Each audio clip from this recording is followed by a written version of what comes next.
So in this video, we're going to break down all the economic ages since the beginning of time and show you where the money was held so you can find out how you can start making money the smart and easy way. The one word I want you to remember throughout this whole video is the word leverage. When I was doing the study and compiling this, I figured out that the people who made the most money learned how to use the most leverage. So the first thing we really need to understand is the hunter-gatherer age, okay? This is the age where they would go and hunt, kill food, bring it back. One thing that historians have said is that this age started around 200,000 BCE and went all the way to about 12,000 CE. But nobody has the exact time of when the hunter-gatherer age actually began. So for our purposes, we're going to just say before the 1700s, okay? So before the 1700s, the way you were valuable, the way you made money or you're able to feed yourself was through being a skilled hunter. So if you were good with a spear, you were good with a knife, you were good at hunting and gathering food and resources, you actually made the most money. The disadvantage in this economy is that a lot of the resources were shared. So let's say you killed, the biggest cow. That cow was brought to the village, and then you would take what you want for your family, obviously, but then the rest of the cow will be left for the rest of the villagers, so they would actually share that.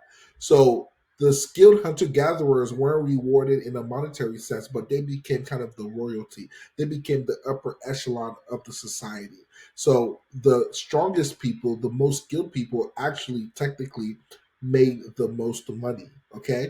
Then came the agricultural age. And the huge shift with the agricultural age was land. Okay. Land allowed people to make a lot of resources at once. So that was the leverage they had. Instead of going to go and hunt and go and get and kill food, now you had land where you can grow food. The difference is, as a hunter gatherer, you can only carry or create or take so many resources. Everybody had the same materials, only two hands. So the amount of resources you could take, gather, and bring back to the village was limited. But when it came to the agricultural age, the more land you had, guess what? The more fruits you had, the more crops you had, the more resources you had. The technology that enabled the agricultural age to actually grow crazy is the irrigation system. So their irrigation system, the people who had the most land had the most money. Why? Two reasons. They had leverage in resources and they had leverage in labor. So not only did they have all the resources, but because they had all the resources, people that didn't have land needed to work and eat. So they would gather all the labor. So imagine in a society if all the skill in this society, if all the skilled hunter gatherers worked for only one person.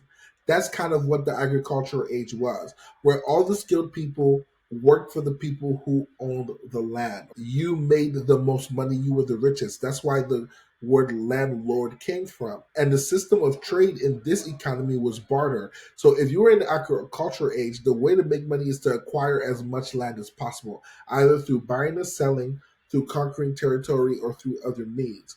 So then came the industrial age. As more people began to gather more resources and land, the people who made the most money were the people who were able to produce the most.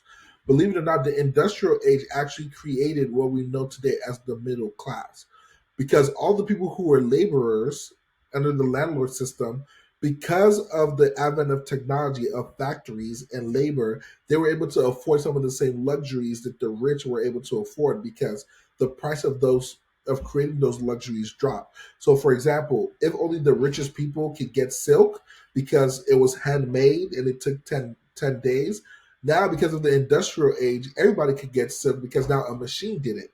The people who had the money in this age, pay attention to this, guys, this is key, is the people who owned the factories and the technology and who controlled the labor. So labor was a way to control resources, and monopolies, the people who owned the most factories and controlled the most laborers, were the people who made the most money. Around this time, that's when we start seeing gold and money. Gold started out as being the form of value exchange. Instead of bartering, they started using gold and money. Why did they start to use gold and money? Number one, the issue with the bartering system is, let's say you had a cow, okay, but I had fruits. Okay, you weren't gonna cut half your cow and carry it. So transporting the goods in the bartering system became a headache. Okay, and there wasn't also a way to have equal transaction. So let's say your fruit was worth half a cow. Well, because there was no way to really separate it exactly, you might get 75% of a cow instead of a half, or a quarter of a cow instead of half. So the bartering system was very inefficient. So they started using gold and then eventually money. But the trick and the deception that happened is between the agricultural age and the industrial age, we started to lose what actually created money.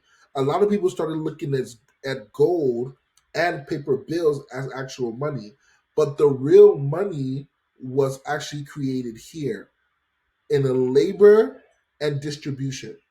So the people who can create value for other people, either through goods and services, okay, and do it faster, made the most money. The representation of that was they made a lot of gold and money. So a factory like Andrew Carnegie could produce a lot of steel. He had a lot of workers. He had a lot of strikes. There were articles about literally how he had unfavorable working conditions, but he spun out a lot of steel, and steel is actually what built a lot of the buildings in America till date. So factories and labor, which what then he will sell for gold and money. See, gold and money was the end product, was the byproduct of labor and factories.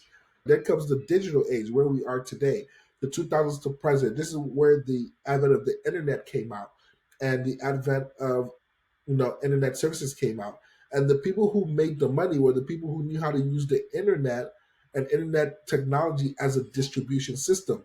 So instead of hiring 1,000 workers to spread the word of mouth about your service or product, or spread or hire 1,000 people to work the factory, you can literally make a post on the internet, and that post can be distributed to 1,000 people in literally the span of 24 hours. So leverage started to increase with labor.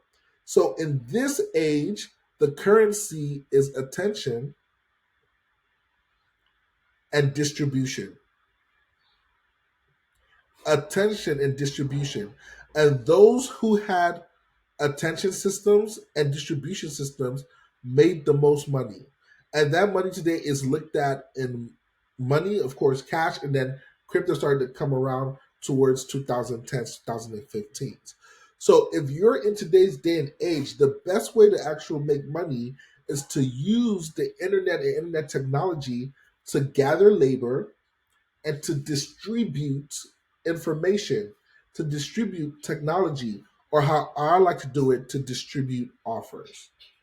If you know something that's valuable, you can distribute it through the internet in a very easy way. If you have a product or service that you want to sell, you can sell 1,000 of them, 2,000 of them using the internet and get your message out in a very easy way. So you will notice that the factories and labor became the backbone of this system, and land became the backbone of this system, and hunter gatherers became the backbone of this system. Can you still make money owning factories and labors? Yes, you can. Can you still make money owning land? Yes, you can. Real estate is still big. Can you still make money working with your hands, like having a 9 to 5 job? Yes, you can. But the further or more leverage you actually use, the more money you will actually make. Why? Because you're using leverage and distribution systems that don't use your hand, but use your mind, your mouth, and your intellect. So the money in today's age is made through distribution of information, goods, and services using internet and internet technology. If you find a way to do that, you're going to make a lot of money. Now we're entering the digital conversion. Some people call it the AI age. But what the AI age really is the merging of internet technology with the infrastructure of everyday life. So now you can use technology to become a salesperson. You can use technology to diagnose a disease. You can use technology to do somebody's taxes. So now technology and AI is growing to the point where it can now replace labor.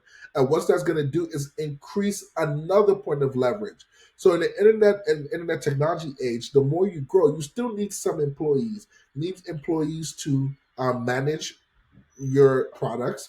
You need employees to maybe do customer service. You need employees to maybe do sales.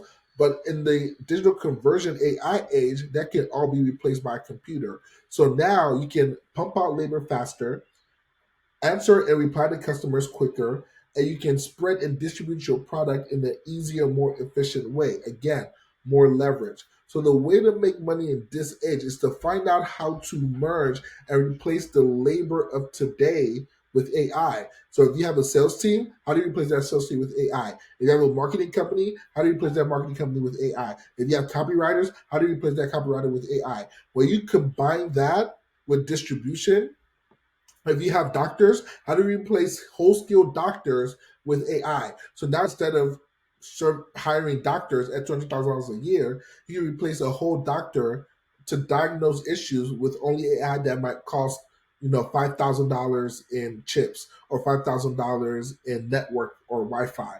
See, so you're compressing the cost of goods and delivery. You're compressing the cost of infrastructure. You're compressing the startup cost, so you're able to scale a lot faster and easier. So if you want to make money in the next age and this age, you need to start looking for a way to replace things and people as a service. You can either sell that service. So let's say you create an AI agent who actually does customer service. You can sell that to existing businesses, or you can create a business where you create a hospital full of just AI doctors. There's the other way, there's different ways you can monetize this. I want you to start thinking, how are you going to make money in this age? You can do it on the distribution side, you can do it on the transportation side, you can do it on the service side, but the side you do not want to be on is on the side of labor. No, no, no. So what begins to become more and more important on this side of the equation is soft skills. On this side of the equation, hard skills are required. So have you ever heard, oh, you'll never be out of a job if you do this, aka nursing, or you'll never be out of a job if you do this, aka the trades. Soft skills like communication, leadership, vision, team building, team management, hiring, firing, those soft skills become the foundation of being able to run this empire over here.